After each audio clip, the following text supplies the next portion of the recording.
The AGM season is in full swing, bringing the usual array of anger and outrage, especially this year over executive pay, especially after that controversial report last week revealing the average CEO of a top 200 company earns $6.4 million. Joining me now to discuss the trends is our regular commentator and author of the aptly named Pigs at the Trough, Adam Schwab, who joins me from Melbourne. Hi, Adam. Hi Janine, how are you going? Good. Now, we know this year that the whole executive pay issue has been front and centre. What's your take so far and what are you expecting? What's your feeling on how it's gone for the companies this year? It's very much more of the same. We've come out of the global financial crisis and very much as expected, companies and directors especially gave lip service to cracking down on executive pay, but it really hasn't occurred to any great extent. Pretty much across the board, fixed pay, short-term bonuses all increase, and obviously long-term incentives have increased with the rising share market, which is somewhat more understandable. But it's the payment of short-term cash bonuses, even where performance has been somewhat poor, which has raised the ire of many institutional and retail shareholders. But you say it's raised the ire, but we know these votes are non-binding. It seems like there's been a lot of noise and a lot of lip service, as you say, paid to it, but nothing's really changing much, is it? Or is it the start of the revolution, just the early stages? There certainly doesn't seem to be any revolution out there. I guess drilling down into the problem, and it's a never-ending problem, as Warren Buffett has pointed out at length, as many as Risk Metrics have pointed out, the way that executive pay is determined by a club or a clique of directors, it's certainly not a free market type calculation. It's a bunch of directors often, and Labor's planned policy last year is trying to outlaw this, but you're still allowed to have CEOs on the remuneration committee of a company, and most famously Wal King from Leighton, who's about the second or third highest paid executive, getting about $15 million a year. Was on the Leighton remuneration committee. So there's just fundamental flaws in how pay is calculated, and this is very little accountability. You touch on the issue that I keep pointing out. These chief executives, apart from those on their own remuneration committee, but usually they don't write their own cheque. It's weak boards and chairmen who agree to it, who don't seem to get the scrutiny. And I mean, I know there's been a couple of questions to them about flying business class and their own. They've got their snouts in the trough too, haven't they? But nobody even looks at them at the moment. Oh, very much so. Directors' salaries come from a pool. So what happens is every 2 or 3 years, sometimes more regularly, the directors will come cap in hand to the shareholders and ask for a pay rise for the entire board.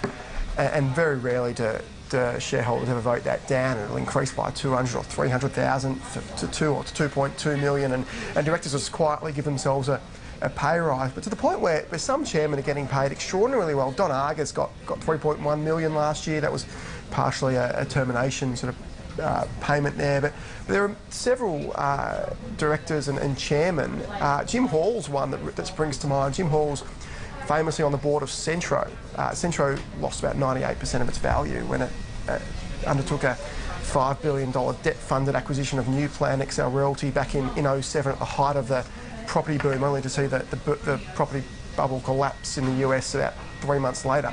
You know, Jim Hall was part of the Centro board that approved that transaction. Centro almost collapsed as a result. Jim Hall's still on the Centro board, but even worse, Jim Hall's now getting paid a couple $100,000 to act as a Centro director, and another couple $100,000 to act as a director of Centro Retail Trust, which is Centro's satellite. So it's double dipping. This actually wasn't even the case till this year.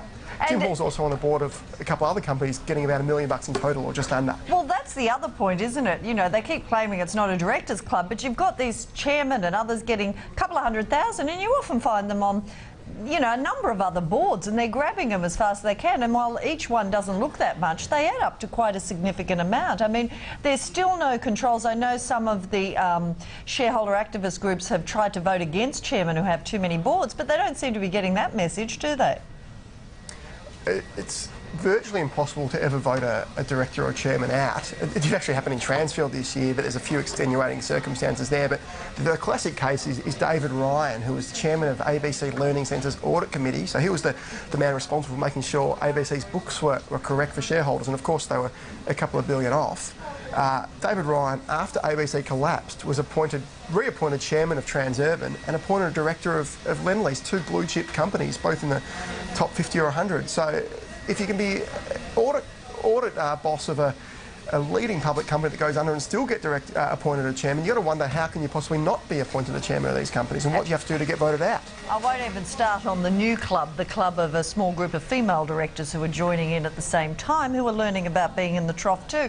Look, lest it look like bashing, because the majority, I think, of chief executives especially and directors are good, hard-working, honest people who are conscious of this. There's you know, I'm hoping they're the bad ones and the exception to the rule. So before we look at the worst examples, the worst offenders, anyone who deserves a pat on the back, who you think's done the right thing that we should single out for praise? Well, in terms of performance, I actually wrote an article a couple of weeks ago on some of the best CEOs or best value CEOs, and the clear standout is Sally McDonald, who's the CEO of Oriton, who's taken Oriton's share price from sort of $3 to $8 or so, and more importantly, Oriton's return on equity has risen from like 30 to 82% under Sally's guise, and there's no better advertisement for women on boards or women in the corporate suite than Sally, who's just outshone every male CEO by a mile. Excellent, including we love the likes that. of Mark McGuinness. We love that. Oh, good, even better. Any others you could single out? You look at the sort of the long-term great performers. Obviously, Richard Eucharist at JB Hi-Fi is now retired. It's a sterling performer and wasn't paid all that much. Brian McNamee at CSL was paid about $6 million, but delivered sensational share price growth and one of the few Australian companies to really expand globally and do a good job of it. He took over, I think, a German plasma company about 2000 and another big international acquisition a few years ago, and has done a great job of that. Chris Roberts at Cochlear has been a great performer. There certainly has been some very good executives that are great stewards of shareholders' capital, but they seem to be in the minority. And does David Gonski get credit for admitting he was wrong to fight the executive pay votes and now thinks it was a good thing? Gonski's an interesting character. He's a very smart man and probably the shrewdest political corporate operator out there. Strong links to the lowies. I think Gonski's an interesting thing about David Gonski. He worked at the same law firm as I did about 20 years before me, and was acknowledged as one of the best solicitors ever to go through. Was a protege of Justice Kim Santow, the late Justice Kim Santow, and Gonski's one of the smartest blokes out there, and he's very adept at sniffing the breeze. So if Gonski sees sort of the tides turning, he'll be very quick to put his hat in the correct ring, so to speak. So all right, so credit he's a pretty there. smart bloke. And we've only got a minute left, so very quickly, just toss in the names of a couple of the worst offenders who need some work done. I think Greg Sedgwick at Crane Group has to come out for criticism. Obviously, he's the CEO. Crane's been absolutely killed by Reece, the Wilson family's Reece, and it gets about $4.5 million a year, and Crane's dropped about 20% down shareholder return in the last 3 years. It's been a terrible form of profit's been devastated. That's a really sort of big one there. All the bank CEOs seem to be pretty well paid, given that they're running what yeah, but their amounts returns, to to pretty be massive fair, hedge Adam, funds. to be fair, their returns are pretty good too, aren't they? Well, the bank returns, depends how you look at the risk that banks are taking with shareholders' capital. They've got about $40 billion in equity and about $650 billion in debt. And if you look at the Irish banks and the American banks, they were very similarly poised before the housing bubbles collapsed. So the banks are taking very big risks with shareholder money. And while they're doing okay at the moment, if the housing market drops, CBA's got about 60% of their assets in residential loans. So it's all good and well that the short-term profits may be increasing. Return on equity is increasing there. Unfortunately, I have to leave it there. I'll have the bank argument with you another time. Thanks for your time. That's Adam Schwab. Thanks, Janine. And if you're interested in an excellent book, Pigs at the Trough. That's all we have time for.